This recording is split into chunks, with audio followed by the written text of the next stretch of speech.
Hi. In today's video, we're gonna talk about type of parents my clients have. Okay. So clients usually say one of these three things. First is that's very rare that my both parents are evil, right? And definitely it's very easy to work with these clients because they have the awareness to see how both of their parents have played some negative role. And definitely it's sad also that both of their parents were evil, both of them were abusing, manipulating, or in whatever way were hurting this child, which is my client today, right? The second type of clients are which say one parent is evil, the other one is not. Okay, like other one is like a saint, they haven't done anything, but this other one, the first one, that has done all the problems. Second one is just the best, they haven't done anything. So, and the third one, the last one, that's also very common. The second and third categories are very common. The last one is like both of them are saint. Both of them have not done anything wrong. I don't know what you're talking about. What childhood trauma, right? So, let's elaborate what actually happens in these all three categories according to a psychologist. Okay, so let's unravel that. So there things I don't think there's much to explain there, where the child has gotten that awareness. मतलब उसको बचपन में भी शायद वो बेवकूफ़ बना लेते थे वो मम्मी पापा, दिखा के कि कि नहीं हम तो तेरा भला सोच रहे हैं, but they were like wounding the child in the process of that. धीरे धीरे बच्चे का ही दिमाग इतना खुल गया, उसको ही इतनी अवेयरनेस आ गई कि अब उसे पता है कि क्या सच है क्या झूठ है, और कहाँ पे ये मेरे भले के लिए हो रहा है और कहाँ पे नहीं हो रहा है. क्योंकि आपका कोई कितना भी भला सोच रहा हो और उसके हिसाब से आप चीज़ें करते जाओ और आप दुखी के और दुखी होते चले जाओ, तो ये सच में भला है? क्योंकि आपकी भलाई तो हो ही नहीं रही है. आप तो आपकी लाइफ तो और वर्स ही होती जा रही है, राइट? तो ये वो बच्चे हैं जिनमें अवेयरनेस जो है आ गई है उस पॉइंट पे कि देख पापा ने भी एक तरीके से रोल प्ले किया और मम्मी ने भी किया है, ठीक है, छोड़ा किसी ने भी नहीं है, और कुल मिला के मेरी ऐसी की तैसी हुई है. So both of them have played their role. I hate both of them. दोनों के दोनों ने गलत करी हैं चीज़ें यहाँ पे मेरे साथ. एक ने भी जो है मेरे को इस प्रॉब्लम से निकाला नहीं, और मतलब लोगों ने अपना रोल प्ले करके ये पूरा मेस बना दिया, right? That is the first kind. अब इसमें ज़्यादा एक्सप्लेनेशन की ज़रूरत नहीं है बिकॉज ऐसे इसीलिए मैंने बोला कि इनके साथ काम करना बहुत आसान होता है बिकॉज इन बच्चों में ऑलरेडी अवेयरनेस आ चुकी है, right? I am one of that child. Okay, now the second category. The second category is the one in which they are like कि यार पापा ही evil है एक्चुअली मेरे घर में, या मम्मी ही evil है मेरे घर में. मेरे पापा तो एकदम सेंट है, उन्होंने तो कभी कुछ नहीं किया. वो तो बेचारे बड़ी कोशिश करते थे मम्मी से छुपा के, या फिर मम्मी बहुत कोशिश करती पापा से छुपा के हमको कुछ चीज़ों के लिए अलाउ करने के लिए, थिंग्स लाइक दैट. बट कई बार उन्हें पापा को बताना पड़ता था, या कई बार उन्हें पापा के ऊपर उनकी चलती नहीं थी, या पापा की ना मम्मी के ऊपर चलती नहीं थी, तो ये चीज़ें हो जाती थी फिर हमारे साथ तो उनका इतना कुछ ज़्यादा रोल नहीं है, उन्होंने कुछ नहीं किया है. It's the other parent that is the problem, the devil. तो यहाँ पे मैं बताना चाहूँगी एक डायनामिक जिसको कहते हैं कि जो विक्टिम, अब्यूज़र, इनेबलर, तीन लोग ये एक तिकड़ी बनाते हैं, राइट? ये तिकड़ी कैसे काम करती है? इट्स लाइक एक बंदा जो है वो तो है ही, मतलब इविल, डेविल, जो भी आपको बुलाना है, मतलब वो जो है प्रॉब्लम्स की जड़ है. That's the trouble maker of the family, right? जो यहाँ पे अब मे बी शायद that person in usual cases very much egoistic, right? उसके हिसाब से बस उसके हिसाब से चीज़ें होनी चाहिए, और ये पर्सन बहुत ज़्यादा पावर भी होल्ड करके रखता है फैमिली में, बहुत कोशिश करता है किसी ना किसी तरीके से ना सारी पावर इनके पास आ जाए. कई बार ये मेल होता है, कई बार ये फीमेल भी होते हैं, राइट? तो पावर उनके पास पूरी होनी चाहिए, और उसके बाद फिर ये पावर को एक्सरसाइज करते हैं बाकी सब लोगों को अपने उंगली पर नचाना वगैरह, आप जो भी उसको कहें. तो इनके हिसाब से जो है कि अगर मैं खुश नहीं हूँ तो मैं किसी को खुश नहीं रहने दूंगा घर में, और मतलब मेरे हिसाब से सब कुछ होना चाहिए, मेरे हिसाब से नहीं हो रहा तो फिर तो मैं वैसी तैसी कर दूंगा, मतलब सबकी. अब हम जिस पेरेंट को इतना भोला समझ रहे हैं इसके अगेंस्ट जो है, वो विक्टिम नहीं है आपके साथ, वो इनेबलर है. देखिए, जब कोई शादी करता है, डिवोर्स दोनों तरफ से इनिशिएट किया जा सकता है, हस्बैंड की तरफ से भी और वाइफ की तरफ से भी. अगर एक पेरेंट यहाँ पे, जैसे अगर मम्मी जो हैं वो कहर बरपा रही हैं पूरे घर पे, या पापा जी जो हैं घर वालों की ऐसी तैसी करके रखी हुई है उन्होंने, मतलब सबके सपने कुचल के रखे हुए हैं, सबको दड़ा के धमका के रखा हुआ है, ज़िंदगी जहन्नुम बना रखी है इन लोगों की, राइट। तो दूसरा पेरेंट यहाँ पे विक्टिम नहीं हो सकता, क्योंकि वो बालिग है, उसके पूरे लीगल राइट्स हैं। बट वो पर्सन जो है अपनी पावर में स्टैंड नहीं ले रहा है और सोच रहा है कि मैं मतलब किसी तरीके से इसमें सहकर ही ज़िंदगी काट दूँ। पर अब इसके बारे में अब ये बचा नहीं है। जब बच्चे आ जाते हैं घर में, जब आप पेरेंट बन चुके हो, तो it's not just about you. If you are deciding to succumb to this evil person and just live your life under this evil person's whatever you call it, इनकी छत्र छाया में आपको रहना है, आप इनके evil तरीकों में आप यस यस बोलते जा रहे हो, ये अगर आप खाली अपने साथ कर रहे होते तो समझ भी आता है कि ठीक है, आपने ये डिसाइड किया, अब आपकी पैथेटिक लाइफ आप जियो आराम से, राइट। बट अब आप एक पेरेंट हो, आपने खुद तो इसके पैथेटिक तरीकों के साथ जिया, साथ में बच्चे भी पैदा किए, उनको भी इस हेल में आप अपने साथ घसीट कर लेकर आए हो। और ये रेड फ्लैग्स बहुत पहले दिखने लग जाते हैं, शादी के जस्ट बाद ही पता चलने लग जाता है, कई बार तो शादी से पहले ही पता चलने लगता है कि यार ये लड़का या लड़की किस तरीके की है और किस तरीके से घर रखेंगे। बच्चा एकदम शादी होते ही तो नहीं हो जाता है, राइट। और उसके लिए भी टाइम लगता है। मोस्ट केसेस में ये अरेंज मैरिजेस होती हैं, राइट। और लव मैरिज भी हो तो भी इन दैट केस कई लोग जो होते हैं वो अपना सच शादी के बाद ही बताते हैं। इस पर मैं और भी वीडियोस बनाऊंगी।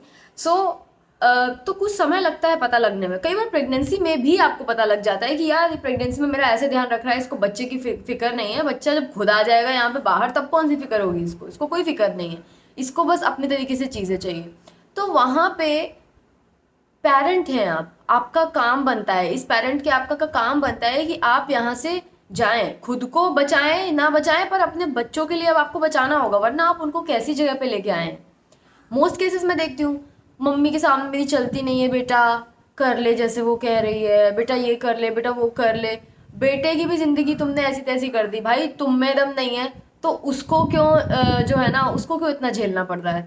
तुम्हारे लैक ऑफ स्ट्रेंथ का अब किसी और को भी जो है भुगतान करना पड़ रहा है, किसी और को भी सफ़र करना पड़ रहा है, because you do not have strength. That's why this person is called the enabler. Victim वो होता है जिसके पास कोई चारा नहीं होता है, उसको वहाँ रहना ही पड़ेगा, वो जा नहीं सकता। जैसे एक छोटा बच्चा, छोटे बच्चे को उसके पेरेंट के अलावा और कौन यहाँ सहारा देने वाला है, right. until unless that person is that बच्चा is given for adoption itself, तब कोई और शायद they can adopt and they can give him better सहारा और whatever, right। बट जब तक वो बड़ा नहीं हो जाता और अडॉप्शन के लिए दिया नहीं जा रहा है, वो कहाँ घर से भाग जाए, और दुनिया इतनी अनसेफ है, वहाँ जाके बाहर क्या करे, राइट। तो उसको ही सिर्फ विक्टिम कह सकते हैं। तो टॉक्सिक मैरिज में सिर्फ चाइल्ड ही विक्टिम होता है, मम्मी पापा विक्टिम नहीं होते। जिन्होंने मिलके ये शादी बनाई है, जो डिवोर्स नहीं फाइल कर रहे हैं, जो नहीं अपने बच्चों को इस शादी के बुरे इफेक्ट से बचा रहे हैं, वो कैसे विक्टिम हो गए? तो कोई भी यहाँ सेंट नहीं है in the cases where clients end up saying कि नहीं मेरे घर में तो सिर्फ एक ही है डेविल, बाकी तो सब सेंट है। वो इनेबलर हैं, वो इनेबलर हैं। उनकी वजह से वो इस डेविल के साथ खुद तो पुटअप करते हैं और आपको भी वहीं रखते हैं, लेके नहीं जाते, आपको नहीं बचाते, आपका स्टैंड नहीं लेते, आपका विश्वासघात करते हैं। बार बार वो विश्वास तोड़ते हैं कि बेटा तुम्हें लग रहा था तुम मुझ पर ट्रस्ट कर सकते हो, नहीं, मैं समय आने पे ना तुम्हारे पापा के आगे घुटनों टेक दूंगी या तुम्हारी मम्मी के आगे घुटने टेक दूंगी, उन्हें सारी तुम्हारी करतूत बता दूंगी, फिर वो तुम्हें पीटेंगे बांटेंगे और बाद में बोलूंगी मैं तो मजबूर हूँ, मेरी तो चलती नहीं बेटा। ये पर्सन एक कह सकते हैं कि कोवर्टली इस जगह पे इविल है। वो ओवर्टली है या कोवर्टली है, इतना कोवर्ट कि इसको खुद भी नहीं पता कि ये इविल है, समझ रहे हैं? तो ऐसा कुछ भी नहीं होता कि ओ भाई एक सेंट और एक डेविल, क्योंकि जो डेविल है ना उसकी फ्रीक्वेंसी सेंट से मिलती ही नहीं है, और सेंट की फ्रीक्वेंसी कभी डेविल से मिलती नहीं है। डेविल उसी के साथ रिश्ता बनाता है जो उसको डेविल रहने देगा, यानी इनेबलर। समझ गए?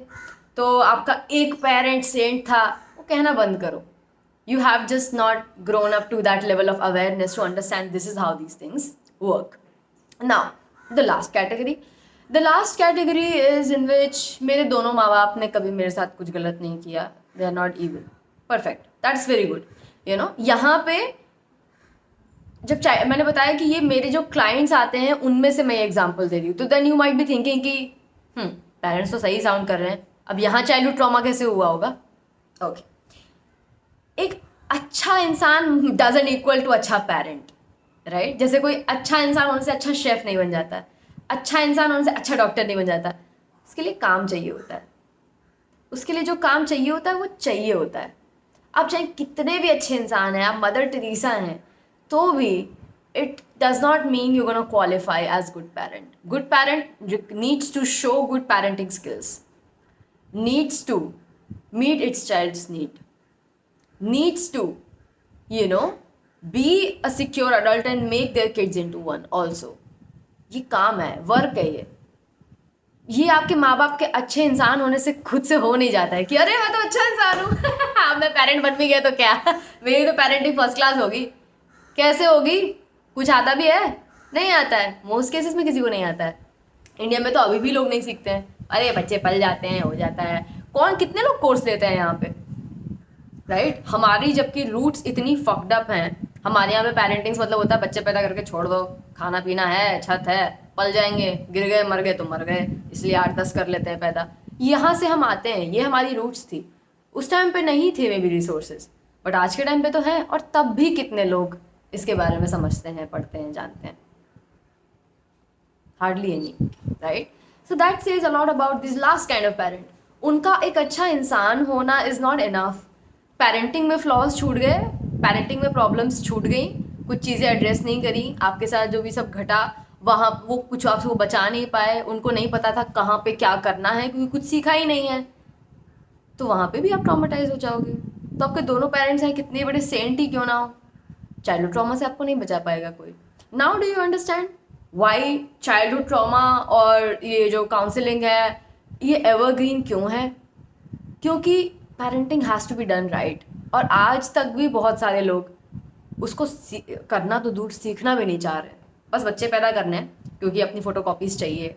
That much ego they have कि हम इतने खास है कि मुझे अपनी फ़ोटो कॉपी चाहिए घर में घूमती हुई, यू नो, अगर मैं मर भी जाऊँ तो मेरी शक्ल का कोई बंदा जिंदा होगा जिसमें मेरा डीएनए होगा। तुम्हारे डीएनए में पहली बात तो कोई खास बात भी नहीं है, right? But still you have so much ego, you think that so many copies of you should exist, right?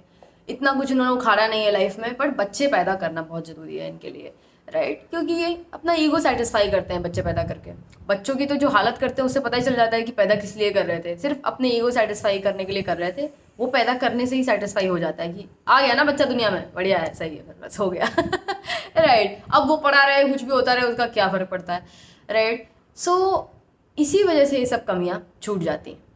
तो अगर आप पेरेंट हैं then you have to level up. अगर आप पेरेंट बनने का सोच रहे हैं then you have to level up, right?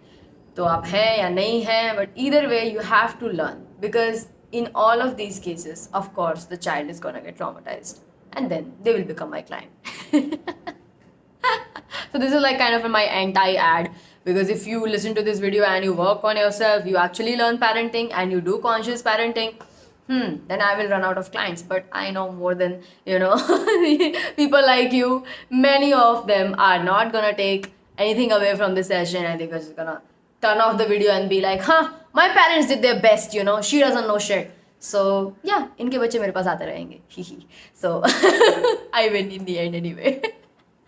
Okay, so yeah, that's what I wanted to tell to all people which think कि कैसे childhood trauma हो गया, मेरे मम्मी पापा तो ऐसे थे वैसे थे। भाई उन्होंने कॉन्शियस पेरेंटिंग नहीं करी है अगर, तो होके ही रहेगा, कुछ ना कुछ गैप छूट ही जाएगा जो बाद में आपकी लाइफ में प्रॉब्लम्स लेके आएगा, और उसके बाद फिर आप यहाँ आ जाओगे। So yeah, if you are a child which had parents like this and this video makes you feel like, all right, that makes sense, that's why I have that many, you know, problems, and you want to solve it, that's why I exist. You can message me anywhere, all my handles are mentioned in the description, and your first call with me is free. So take care, see you.